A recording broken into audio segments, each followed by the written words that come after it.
ছোট ছোট মুহূর্তগুলো আমাদের জীবনের সবচেয়ে সুন্দর স্মৃতি হয়ে যায়, সেটা আমরা নিজেরাও বুঝতে পারি না। তো হ্যালো এভরিওয়ান, কেমন আছো সবাই? আশা করি অনেক ভালো আছো। পূজা বাংলা ব্লগে অনেক অনেক ভালোবাসা। আমাদের এই ছোট্ট জীবনটা দেখতে খুবই সাধারণ, প্রতিদিনের মতো ঘুম থেকে ওঠা, ঘরের কাজ, আপনজনদের নিয়ে ব্যস্ত থাকা। তবুও এই সাধারণ দিনের মাঝে লুকিয়ে থাকে কত যে অসাধারণ গল্প। কখনো মন ভালো থাকে, আবার কখনো অকারণেই মনটা একটু খারাপ হয়ে যায়।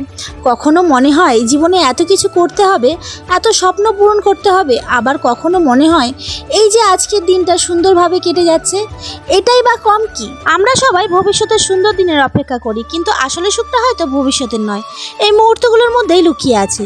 প্রিয় মানুষগুলোর সঙ্গে কাটানো একটু সময়, একটু হাসি, একটু অভিমান, আর নিজের মতো করে বেঁচে থাকার ছোট্ট কিছু মুহূর্ত, এসব তো ধীরে ধীরে আমাদের জীবনটাকে একটা সুন্দর গল্প বানিয়ে দেয়। আমি জানি আমার জীবনে এখনো অনেকটা পথ বাকি আছে, অনেক স্বপ্ন আছে, অনেক ইচ্ছে আছে, কিছু অপূর্ণতাও আছে, কিন্তু তবুও আমি থামতে চাই না। কারণ আমি বিশ্বাস করি একদিন না একদিন এই ছোট্ট ছোট্ট চেষ্টাগুলো বড় একটা গল্প হয়ে দাঁড়াবে।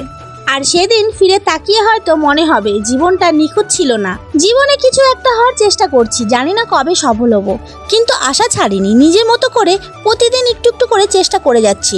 বিশ্বাস করি একদিন ঠিক আমার চেষ্টারও একটা সুন্দর ফল আসবে। তো বন্ধুরা, ততদিন তোমরা সবাই আমার পাশে থেকো, আমার এই ছোট্ট পথ চলার সঙ্গী হয়ে। আজকের মতো এখানে শেষ করছি, দেখা হবে অন্য কোনো ব্লগে। তো বন্ধুরা, ভালো থেকো, সুস্থ থেকো, আবার দেখা হবে অন্য কোনো ব্লগে। আর সবাই কিন্তু আমার পাশে থেকো। তো টাটা।